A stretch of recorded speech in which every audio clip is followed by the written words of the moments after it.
গ্রামের দাদি রহিমা খাতুনের গৌরী নামের গরুটি যেন তার নিজের মেয়ে। সকালে দুধ দোয়ানোর আগে দাদি বলে, গৌরী মা, উঠো রে, রোদ পড়ে গেছে। গৌরী হুমুমকি করে জবাব দেয়, যেন সব বুঝে গেছে।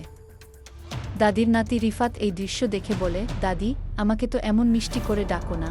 দাদি হেসে বলে, তুই তো বড় হয়েছিস রে, গৌরী এখন ছোট্ট মেয়ে। একদিন দাদি গৌরীর জন্য খিচুড়ি রান্না করে। রিফাত জিজ্ঞেস করে, এটা গরুর জন্য না মানুষের? দাদি গর্ব করে বলে, গৌরীর পেট খালি রাখলে আমার মন ভালো লাগে না। রিফাত বলে, তাহলে আমি গরু হই, আমাকেও খিচুড়ি দিও। দাদি হেসে বলে, তুই দুধ দিবি? পরদিন রিফাত গৌরীর গলায় নিজের নাম লেখা ফিতা বেঁধে দেয়া। দাদি রেগে জিজ্ঞেস করে, এটা কি কাণ্ড?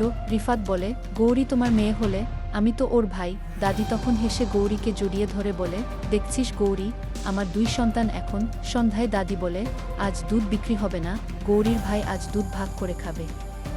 রিফাত গর্ব করে বলে, দেখছো, আমি এখন গরুর ভাই।